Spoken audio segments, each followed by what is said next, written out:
2012, le volume des produits nigériens importés par le Cameroun est estimé à 58%, un chiffre qui représente environ 20% des importations globales du pays et fait ainsi du Nigeria le premier partenaire commercial du Cameroun. Dans les grandes villes comme Douala, la capitale économique, les commerçants nigérians contrôlent d'importants secteurs d'activité. On fait le point tout de suite dans ce reportage de Narcisse Ndoumbe, notre correspondant au Cameroun. Les échanges économiques entre le Cameroun et le Nigeria sont vieux de plus de 50 ans. Dans les grandes métropoles camerounaises, les opérateurs économiques nigérians contrôlent des secteurs importants tels que l'électronique, l'importation des liqueurs et vins, mais surtout la vente des pièces détachées de tout genre. Le quartier Kanyabasi à Douala, connu de tous les automobilistes, est l'un des symboles forts de cette présence économique nigériane au Cameroun. C'est le berceau des pièces détachées automobiles. Ici, plus de 90% des commerces et garages sont tenus par les Nigérians. Le Cameroun est un havre de paix et nous nous sentons chez nous ici. Nous sommes à l'aise, raison pour laquelle nous avons choisi d'investir au Cameroun. C'est comme une seconde patrie pour nous. Pour moi, il n'y a aucune différence entre investir au Nigeria et investir au Cameroun. Côté camerounais, commerçants et clients tolèrent et apprécient la présence de ces ressortissants du pays voisin. Tu as de l'argent, tu lui donnes, il va au Nigeria. Quand il rentre, il ramène tes colis. Il te remet tes colis sans problème, sans souci. Bon, toi de même, de l'autre côté, en Occident, tu utilises tes connexions. Quand tu as de l'argent, il te donne. Les marchandises viennent aussi. Ce qu'on aurait pu acheter un peu plus cher, moins cher, quand il s'agit des Nigérians. Ces commerçants nigérians se sentent parfaitement intégrés au Cameroun. Seul bémol, la collaboration avec les services d'immigration. Certains parmi nous ont leur carte de séjour. Parfois sur ta carte, la date d'expiration est fixée au 30 août. Mais dès juillet, les services d'immigration peuvent t'arrêter à plusieurs reprises pour te contraindre à renouveler ton titre de séjour, alors qu'il te reste encore 30 à 60 jours de validité. Près de 6 millions de Nigérians sont installés au Cameroun selon les chiffres officiels. Ils vivent essentiellement de commerce. Depuis 2012, le Nigeria est devenu le premier partenaire commercial du Cameroun devant la France et la Chine. Avant le début du conflit contre Boko Haram, qui se fait appeler aujourd'hui État islamique en Afrique de l'Ouest, les échanges commerciaux entre les deux pays tournaient autour de 4 000 milliards de francs CFA par an. Alors, les exportations du Nigeria en direction du Cameroun se sont élevées à plus de 452 milliards de francs CFA, tandis que les exportations du Cameroun vers le Nigeria se situaient seulement à 39 milliards de francs CFA. Il y a une balance commerciale largement en faveur du Nigeria. Comment l'expliquer, Ouché ? À mon avis, maintenant, il faut rentrer dans le concret. Voilà. Nous allons travailler ensemble avec nos frères camerounais. Par exemple, quelque chose de concret, en décembre, pour le salon Exchange PME de ICAM, je vais travailler de près, plus près, pour accompagner les entrepreneurs et les entreprises nigérians du Imo State, là d'où je viens, et Abuja, c'est à Yaoundé, bien je pense, pour ce salon qui va se passer fin de l'année 2015. Alors Lucien, comment expliquer ce déséquilibre de la balance commerciale entre les deux États ? Le déséquilibre, il est explicable. Déjà, je salue la volonté de Ouché de nous accompagner au niveau du salon PME Exchange qui aura lieu en décembre, du 5 au 9 à Douala. Et le Nigeria, nous voulons en faire un partenaire sûr des PME camerounaises et de ICAM. La balance s'explique par un simple fait. Le Nigeria et la culture anglo-saxon, pour ne pas l'opposer à d'autres cultures, est une culture concrète et du résultat. Ça fait 30 ans, toute notre enfance, on a vu les produits nigérians arriver au Cameroun. À telle enseigne que lorsqu'on voyait un vélo un peu mal famé, parfois on disait « Ah, ça c'est un produit Nigeria, c'est un produit... » Mais en fait, ce qu'on pouvait penser comme du dénigrement, c'est un encouragement finalement. C'est une admiration que les Camerounais ont toujours eue vis-à-vis des Nigérians, qui ont toujours su faire de leurs deux mains. Donc, le secteur manufacturier au Nigeria est développé depuis très longtemps. Et aujourd'hui, le Nigeria a acquis dans ce secteur-là un label. Le Nigeria fabrique des ordinateurs depuis longtemps. Le Nigeria monte des voitures depuis plus de 50 ans. Le Nigeria, aujourd'hui, a des banques qui sont reconnues. et dont le Cameroun doit bénéficier. Et le déséquilibre de la balance commerciale est dû, n'est-ce pas, à ce fait-là, la méfiance, c'est-à-dire que les Camerounais n'avaient pas cette culture d'aller attaquer d'autres marchés et que proposer.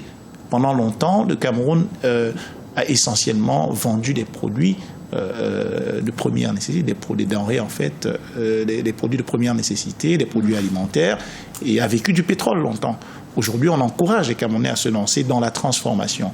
Et il y a un potentiel au niveau agricole avec les légumes, avec les fruits, avec, n'est-ce pas, tous les denrées qui viennent du sol, qui peuvent être, et dont le Nigeria, ce gros marché, a besoin aujourd'hui. Et dans cette balance s'explique justement par ce déficit au niveau du Cameroun d'investissement dans le secteur secondaire, la transformation des métaux, la transformation des produits, en fait, qui n'a pas permis au Cameroun d'être un gros vendeur. Le cacao camerounais qui est prisé, même au Nigeria, et dans tous les autres pays, ne suffit pas à lui seul à rendre le Cameroun économiquement solide et viable. D'où, n'est-ce pas, la campagne menée par l'État depuis quelque temps d'encourager les jeunes à se lancer, n'est-ce pas, vers l'agriculture et l'agro-industrie. Donc nous pensons qu'avec la démarche qui est aujourd'hui engagée par les deux États au sommet, et justement la volonté politique camerounaise depuis 4-5 ans de pousser, n'est-ce pas, sur les industries de second degré et les jeunes, n'est-ce pas, à se lancer là-dedans, nous pensons que cette balance va se rééquilibrer. Néanmoins, le Nigeria reste un géant dont nous souhaitons, n'est-ce pas, profiter du savoir-faire. Alors le Cameroun utilise le franc CFA, le Nigeria utilise le dollar ou le naira. Est-ce un obstacle justement dans les échanges commerciaux entre les deux pays? Pas du tout, pas du tout. Chacun a sa culture économique. Voilà, donc le Nigeria a depuis longtemps intégré le système de CFA dans le business et ainsi de suite. Donc ce n'est pas aujourd'hui que ça peut être une barrière pour aller au-delà dans le renforcement économique et culturel, tout ce que vous voulez. Vous partagez ce sentiment, Lucien, l'arrimage entre les différentes monnaies ne peut-elle pas freiner Il est sûr, je pense qu'au-delà des monnaies, c'est d'abord l'action économique qui compte, c'est le volume d'abord des échanges qui compte. Maintenant, les échanges se font à travers les monnaies. La monnaie nigériane, qui est une monnaie intérieure, qui participe surtout du dynamisme intérieur de l'économie nigériane, a des frontières, n'est-ce pas, des passerelles pour, n'est-ce pas, traverser ce pays-là, et dont le CFA est parfaitement convertible en naira au niveau des frontières, par des échanges déjà humains. Maintenant, le franc CFA, on ne va pas revenir sur la problématique du franc CFA, n'est-ce pas, qui anime les chaumières aujourd'hui, mais qui pose une sérieuse question.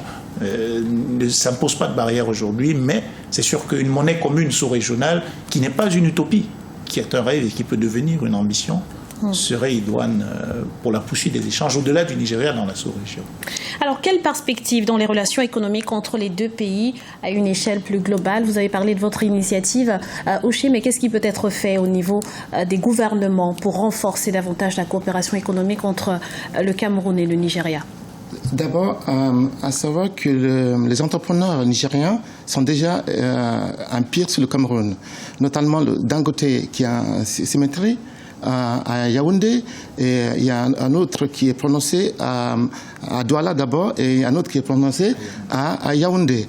Voilà, donc les hommes politiques doivent savoir maintenant que les deux peuples ils ont envie de s'entendre au niveau politique, au niveau culturel, au niveau militaire, parce que nous sommes condamnés maintenant à montrer l'exemple. C'est pour cela que Buhari est élu pour éradiquer la corruption, parce que n'oubliez pas que nous avons le problème de la corruption qui nous gangrène. Donc j'ai fait confiance au tonton, le président de la République du Cameroun, qui est assez dynamique, et maintenant Buhari qui est venu pour renforcer ce côté-là, le côté de la corruption, qui peut être un frein au développement économique. Vous partagez ce sentiment, Lucien? Oui, je pense qu'il y a une volonté. Et au-delà de la volonté, il y a une nécessité, parce que les peuples convergent déjà, les peuples échangent beaucoup. Maintenant, au niveau institutionnel, notamment sur le volet commercial, il y a des actions qui ont été mises en place. Maintenant, il faut renforcer dans ce sens-là, casser les barrières douanières sur les produits des deux pays.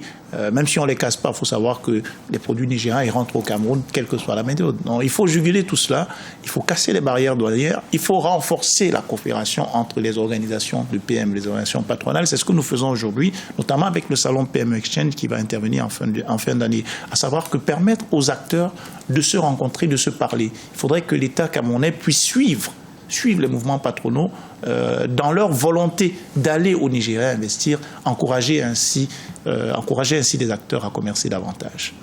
Alors pour mieux souligner le caractère inédit de cette visite du président nigérien Muhammadu Buhari au Cameroun, écoutons tout de suite Narcisse Ndoumbe, notre correspondant dans la capitale camerounaise. Bienvenue au Cameroun. Un Cameroun secoué par 5 attentats kamikazes perpétrés sur son territoire en 2 semaines qui accueille ce jour le président Muhammadu Buhari de la République fédérale du Nigeria. Le Nigeria, un État voisin qui a vu naître sur son territoire Boko Haram, la secte djihadiste, qui se fait appeler aujourd'hui État islamique en Afrique de l'Ouest. Nul doute donc qu'au centre des échanges entre les deux chefs d'État, les questions de sécurité occuperont une place de choix. Selon les experts, la question du droit de poursuite sera également abordée. Mais l'aspect économique ne sera pas mis de côté puisque le Nigeria, vous le savez, est le premier partenaire commercial du Cameroun. Avant le début de la guerre, les échanges entre les deux pays tournaient autour de 4 000 milliards de francs CFA, un chiffre qui a considérablement baissé entre-temps et que les deux pays tiennent absolument à relever. Alors messieurs, le Cameroun dispose d'une économie diversifiée, c'est un atout. Le pays aurait pu être le grenier du Nigeria en ce qui concerne les denrées alimentaires par exemple, mais ce n'est pas le cas. Est-ce lié à un problème d'infrastructure, Samuel ? Oui, il y a certainement un problème d'infrastructure. Il faut relever que la diversité du système économique et commercial du Cameroun reste relativement liée à son potentiel. Dans la réalité, cela pose de sérieux problèmes parce que la base des exportations du Cameroun reste très étroite par rapport à cette diversité. Un sol extrêmement riche, un secteur agricole très porteur, un marché régional qui serait beaucoup plus facile à conquérir que d'aller dans un marché d'Afrique de l'Ouest beaucoup plus compétitif. Donc il y a un problème de politique au niveau de la gouvernance. Il faut faciliter la mobilité des facteurs, ce qui pose de sérieux problèmes parce que s'il n'y a pas de vision, s'il n'y a pas une gouvernance économique qui soit capable de prendre en compte le potentiel du pays pour pouvoir intégrer les marchés étrangers, ça pose de sérieux problèmes. Tout à l'heure, les invités relevaient le problème des échanges et la communication entre les différents acteurs du secteur privé. Il faut que le leadership soit pris au niveau de la gouvernance. Il faut négocier au niveau politique ces différents accords pour faciliter les échanges, les rencontres entre les différents patronats, mais aussi recentrer la place des chambres de commerce qui doivent être des locomotives du secteur privé dans de telles conditions. Lucien, vous partagez ce sentiment, la communication entre les acteurs du secteur privé peut aider à booster les échanges entre ces deux pays ? Je pense que c'est un vecteur indispensable, n'est-ce pas, à ces échanges-là. Seulement, il y a un facteur, c'est que depuis 50 ans, et on ne le relève pas assez, au Cameroun, au niveau de l'éducation, au niveau de la formation professionnelle, on a très peu mis l'accent sur les métiers agricoles et agro-industriels. Ce qui fait que malgré le potentiel que représente aujourd'hui le sol camerounais, on a très peu d'acteurs privés qui sont lancés dans les métiers qui pourraient permettre justement d'inverser cette tendance. Comment inciter justement ces derniers à investir ? Mais ça passe par la formation professionnelle, ça passe par l'éducation de base. C'est-à-dire qu'il faut déjà éduquer les jeunes Camerounais au fait que aller vivre en zone rurale, développer l'agriculture, l'agro-industrie, ce n'est pas ringard. C'est-à-dire qu'il faut dire les choses telles qu'elles sont. Il faut renforcer. On est tous des ingénieurs, des docteurs, des banquiers, des communicants. Mais pour vendre quoi ? S'il n'y a pas de la matière à vendre, on ne peut rien vendre. S'il n'y a pas de la matière économique, la matière de base, il n'y a rien à échanger. Et donc il faut ramener l'éducation aux nécessités du pays, aux nécessités économiques et techniques du pays. Et je pense que c'est vers ça qu'on se tourne aujourd'hui. Le document de stratégie pour la croissance et l'emploi qui a été présenté au Cameroun en 2007-2008, il me semble, présente ces atouts-là, les atouts. Et on remarque que depuis, n'est-ce pas, l'érection de ce document-là, il y a une volonté des pouvoirs publics, il y a plein de facilités qui sont accordées au niveau des métiers de l'agriculture, il y a plein de facilités, mais je pense que même ceux qui le proposent au niveau de la gouvernance n'avaient pas cette culture-là. Il faut savoir que le problème culturel est un problème de fond. C'est-à-dire que même ceux qui impulsent cette politique ne sont pas formés à ces métiers au départ. Donc il y a quand même un gap à combler d'ici quelques années. Il faut poursuivre l'éducation, la sensibilisation à la base sur ces métiers-là et valoriser justement ceux qui s'y engagent, qui ont des résultats, et encadrer ceux qui n'en ont pas. Mais on en a toujours lorsqu'on se lance dans la terre au Cameroun. On en a toujours. Donc c'est ça. Merci pour ces précisions, Lucien. Et c'est ainsi que s'achève cette édition spéciale consacrée à la visite du président nigérian Muhammadu Buhari au Cameroun. Lucien Tamac, merci d'avoir été avec nous. Je rappelle que vous êtes spécialiste en intelligence économique et DG de l'ECAM. Et merci à vous également, Samuel Gembok, notre éditorialiste, d'avoir été avec nous. Merci, Grazia. Et merci à vous, chers téléspectateurs, de nous avoir suivis. Restez sur Africa 24, l'information continue.